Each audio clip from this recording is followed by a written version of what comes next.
After going on live with Andy Murray yesterday, Novak Djokovic decided to bring along Stanislav Wawrinka for another interesting discussion. After talking Stan's infamous 2015 shorts and past results, Wawrinka stirred the pot by asking Novak what he thinks about the disparity in crowd support he receives in comparison to Federer and Nadal. Talk about crowd. How do you deal? Because there's a question I received many times, and Yeah. honestly, as a tennis player, a fan, I watch you play those years, and especially last few years. And how do you deal, especially when you play Roger, Yeah. the crowd against you?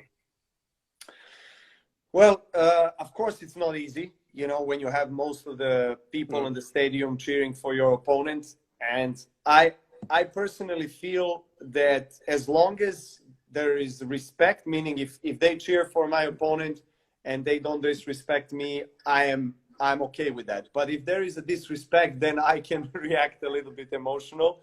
And of course, I understand that as well. Those kind of reactions that I have towards the crowd at times throughout my career, I'm not proud of them, and it's not something that I'm in favor of and that I'm supporting for myself to do, because I know that it's not necessary at all for me to react, because in the end of the day, I have to preserve all the energy for what I have to do, and play the best tennis I can possibly play and stay present. But we are all people. We all get emotional. We all get distracted and stuff like this. Especially if you're alone on the court. We're individual athletes, so we don't have anybody to really rely on. And this is what you have to deal with. And that's what makes you tough mentally as well.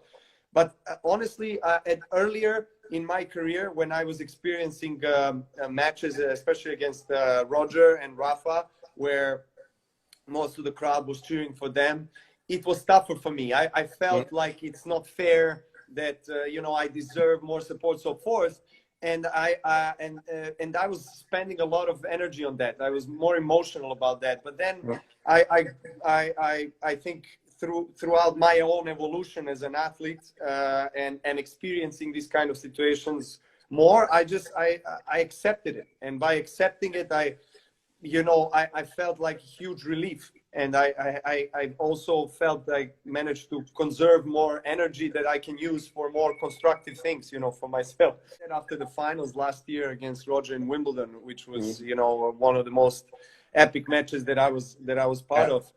And there it was really interesting, in terms of the crowd support and everything. With most of the people were cheering for him, and I mean that was obvious from on and off the court as well. But That's why you think it's still like that. Why is it like that? Why you think it's still like that? Why do I think it's still like that? Yeah. Well, look, I mean, we can discuss about various things and factors why this is in such way or other way. It's really hard to say. I mean, for sure, one thing is that Roger is, arguably the greatest player of all time. He's the guy that is liked around the world. So I don't expect, to be honest, in most of the cases, as long as he's playing, the crowd to be in majority on my side, if you know what I mean. Yes, some places maybe, but in most of the places they're going to support Roger, and I'm okay with that, because it's Roger. So, and it's very similar situation with Rafa. So yeah, it's hard for me to answer to that question. Why is it like that? Am I contributing to that in a negative way, that I'm taking away the crowd support from me? I don't think so. I think it's more just the greatness of Roger Federer and Rafael Nadal, and not them just as a tennis players, but them as people, as very charismatic, nice guys, humble guys, great champions, that have made huge mark in our sport. And I am part of their era. So in one way I'm lucky, in another way maybe not so much. So I guess, I don't know. What would you say? What do you think about it? You want to know what I think? I think it's a bit of, for sure, what you said, that they are amazing champion like you are. I think in your young age you were a bit different, of course, like we all are, and that's they took this spot already of the nice player, humble, and always fair play and all. And that's in a movie, you cannot have three good guys. You need someone who's a bit against. You know what I mean? Yeah, I'm saying that with a lot of respect. You know. No, of course. And that's probably, I think, when you were all three younger, that's the direction that everybody took a little bit, and now it affects a little bit right now. Yeah, but it's true. My vision. No, it's you're absolutely right, because my beginning of the rivalries that I had with these two guys, it was like I was this confident young player that was saying, yes, I respect Roger and respect Rafa, but I can win against them. I can win big titles. I can be number one. My goal is to be number one. And I think all of that has created this kind of, I would say, feelings with people, and this kind of situation where, you know, people were asking, who is this young guy to challenge the big Rafa and Roger? And then I was feeling like it's me against the world in a way, you know? And but you also need a little bit. You also need a little bit. Yeah, that's how I felt. I don't feel that way anymore, to be honest. I mean, for many years now, but especially in the first, 3 to 5 years, I was feeling like, okay, it's me against the world. I got to prove it to everybody. I'm going to fight. I'm going to, you know, not give up. I'm going to be, you know, focused, and I'm going to be fearless warrior, you know. And of course, it did give me results in terms of tennis and everything, but at the same time, you know, of course, it was giving me a situation that was difficult to also handle, you know, because every time I would go out on the court with them, it would be tough, and it still is, but you know, I guess it's different from my perspective. I have internally, I have changed the way I'm experiencing this, that I'm seeing this, and so that has changed the whole external experience for me as well. This isn't a surprise, because Novak made a very similar remark back in February, saying that he understands Roger and Rafa are simply more beloved, but doesn't want to be seen as the big bad villain. In addition, Novak revealed that ATP and WTA players plus major tournaments are planning to create a fund to help out lower ranked players. Let me answer that question from two perspectives. First, short term, and then long term. I think short term, I spoke to Roger and Rafa a few days ago, and we had a long conversation about, you know, about near future of tennis, what's going to happen, how we can contribute, and how we can help, especially lower ranked guys who are obviously struggling the most of anybody, because majority of the players who are ranked between whatever 200 and 250 to 700 or 1000 don't have federation support, don't have sponsors, so they are completely independent and kind of left alone.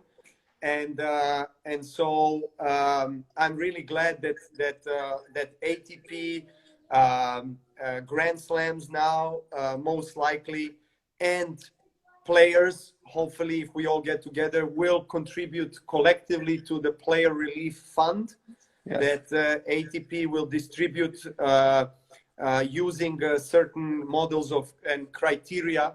Like, for example, I mean, you don't want to, you want to avoid giving money now to a player maybe that fits into this group of people that are ranked lower, but doesn't need money as much as maybe someone else. Because, you know, he has been, I don't know, a top 50 guy for a long time. Now he's been injured, so maybe he doesn't need as much as the other guys need. So there's certain criteria, rules that will be in place, and ATP is working on that.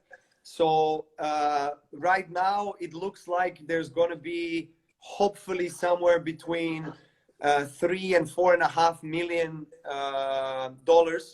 that is going to be distributed to these lower ranking guys, and then other things short term that we can do, and that depends obviously on the continuation of the season, and that's something that the players also have to agree, is that whether or not in the certain tournaments, maybe World Tour finals, maybe bonus pool for top guys in the end of the season, that kind of money, whether that kind of money will also be transferred to this relief fund. Yes. Or if we don't have any tournaments this season, maybe we can collectively take certain percentage from our prize money from the Australian Open in January and direct that into the relief fund. So there are always ways that you can help. I'm really glad that tennis ecosystem is coming together. Yeah. Because I think everyone realizes the importance of the base of the tennis, and these guys are that are ranked from 250 onwards. They are the ones that make the grassroots of tennis, that make the future of tennis. And I feel we have to be united. We have to support them. We have to show them that they're not forgotten, that we are there for them.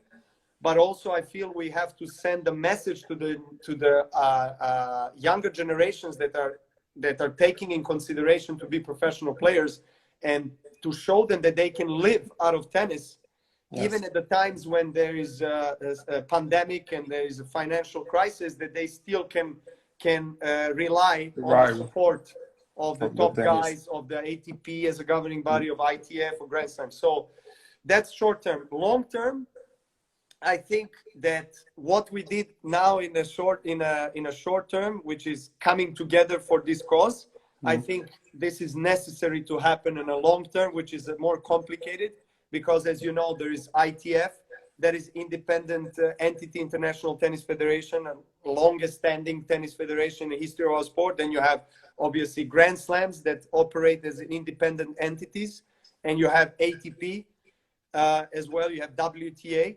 So all of us have to consolidate somehow and come up with a plan and a system that will support especially the base or the grassroots of tennis, which is this lower rank guys, both men and women.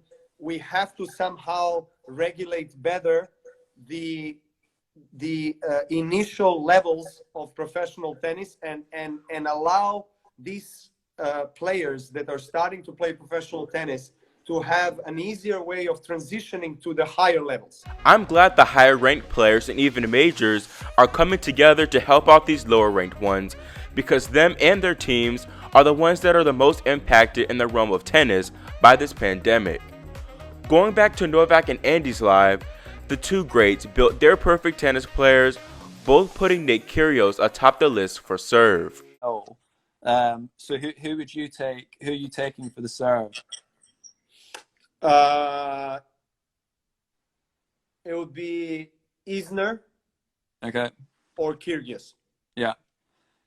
I mean, I would say, I would say exactly the same for that. And that if you gave Kyrgios Isner's height, I think he would. That's why I think. I mean, John obviously has an amazing serve, regardless of his height. But I think obviously his size contributes even more to that. But I think Nick, for his height, I mean, has the best serve that I've played against, that I've seen.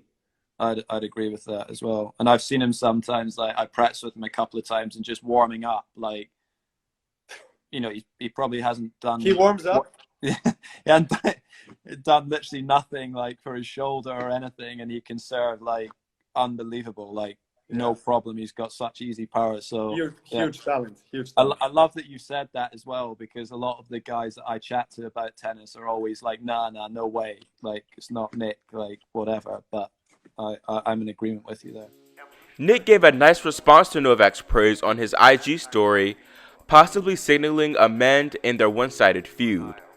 Kyrgios even shouted out Rafa, saying that he'd take Nadal's fighting spirit.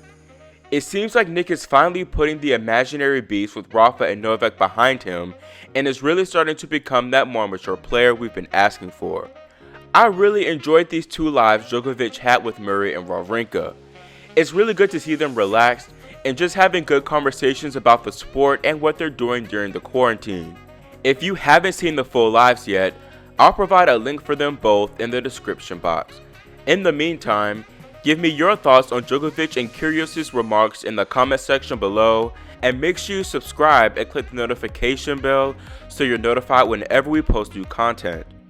Thanks for watching, and we'll see you next time here on Grand Slam Tennis News Today.